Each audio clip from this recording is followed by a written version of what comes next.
Hello everyone, I am here on the bench and just wanted to talk about TurboGrafx-16 and it's sort of having its own kind of comeback renaissance here, because I think forever this wasn't really the model that you wanted. You wanted like a Turbo R, Turbo Duo,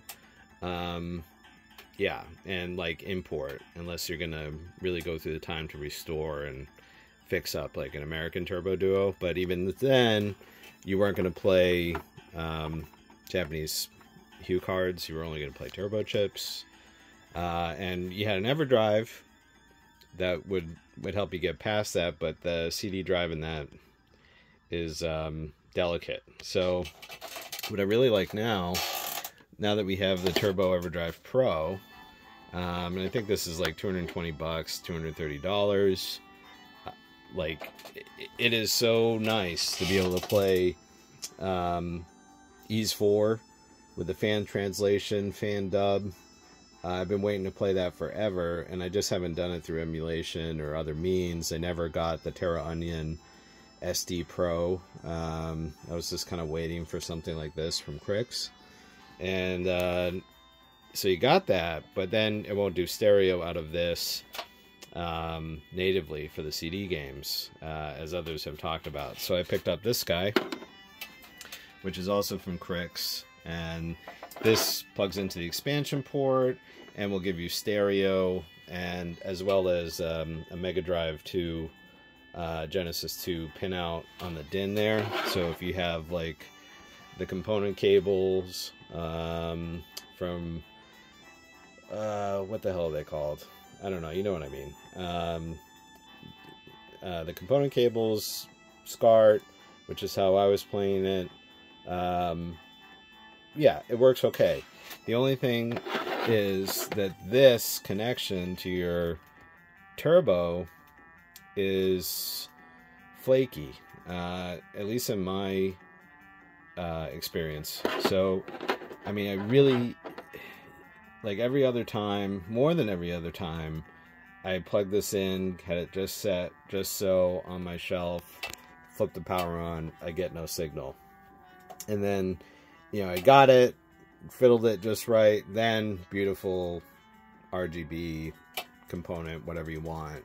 But it was a pain in the ass. But happy I still have this, because I've got other things like a Super Graphics and that sort of thing upstairs I can use it with.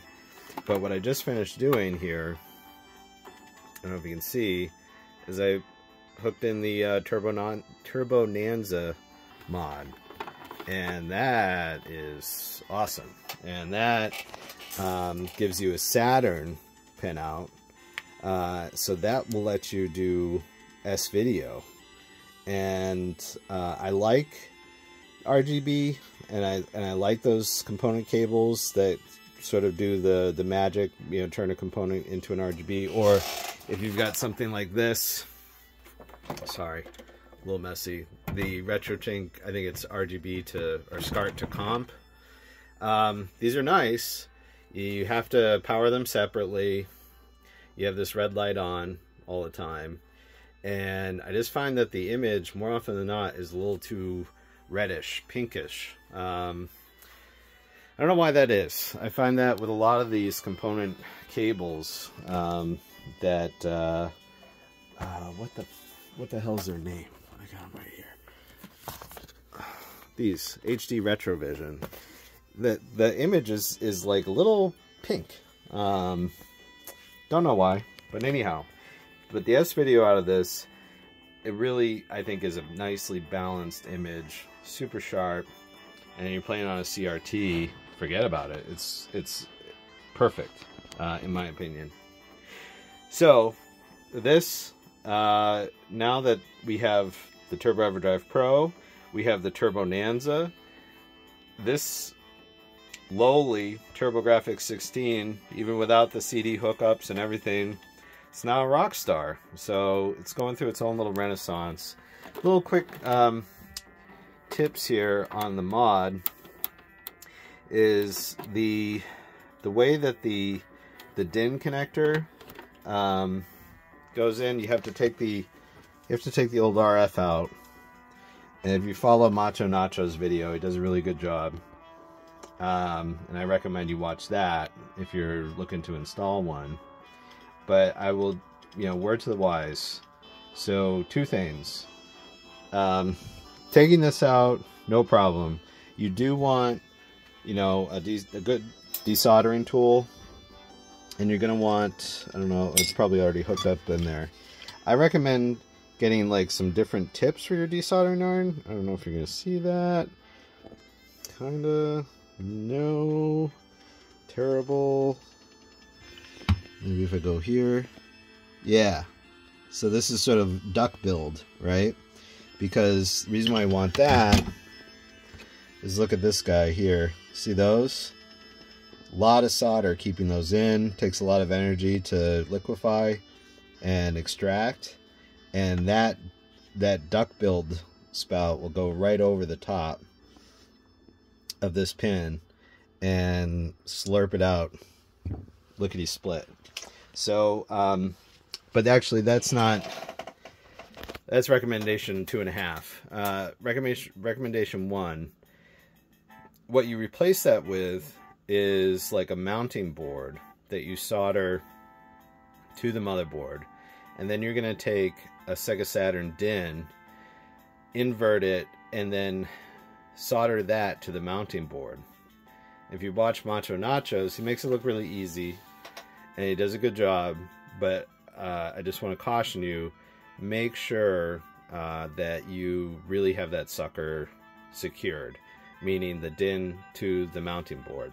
And to do that, I did use a knife tip, some high heat, a lot of solder, and make sure you get a good bond there, because I didn't the first time, and when I went to put in that ribbon cable that connects the output from that DIN to the Turbonanza like overlay, that goes on the pinout. Again, watch Macho's video, you'll see it. Just opening the bail to that took off that DIN connector from the mounting board because I didn't have a good connection first shot. So what I did is I actually, I don't know if this helped at all, but I used some flux paste and just applied it to the bottom of that DIN and used even more solder, right, to really wedge it in there and make it strong, because you're going to be plugging, fiddling, wiggling a Sega Saturn plug in and out of it, and I could see that thing just popping loose on a lot of people's units.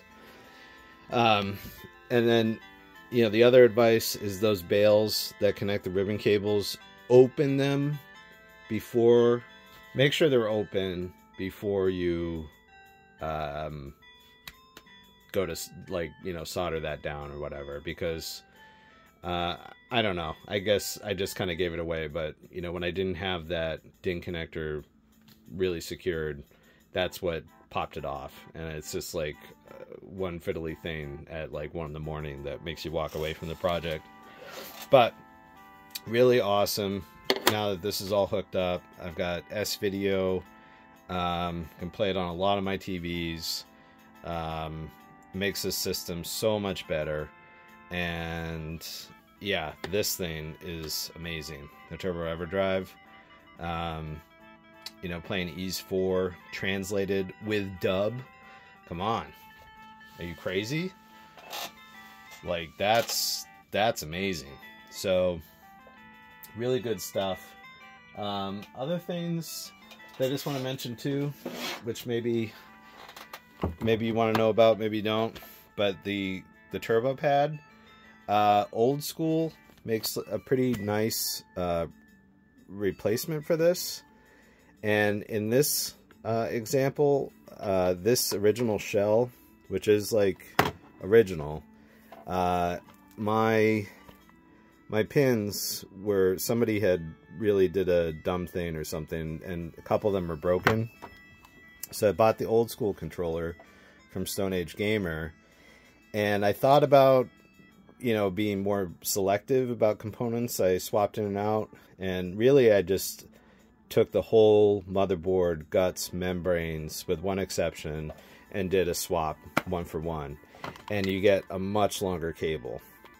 So that's kind of cool if you've got a TurboGrafx pad that is kind of mediocre or worn out, and just you know, one that Player 5 gets on Bomberman. Consider just buying one of those old school controllers for, I think they were like 25-30 bucks, and swap them out. The one exception that I made is the membranes for the select and run.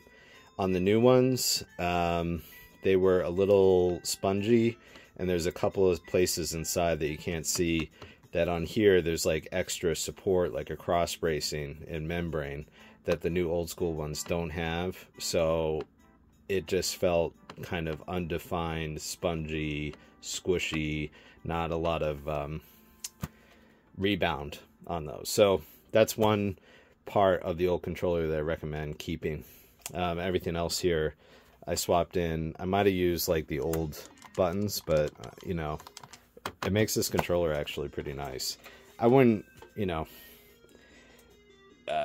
I like to look down and see that it's a real TurboGrafx pad. It's all mental, I understand, but the new one is sort of, you know, it says old school on it, and it's kind of lame. So I kind of recommend that if you have an old controller that's just dead, do a swap over. But yeah, so this is kind of my turbo kit now, and really pleased, and it's just a nice bit of kit.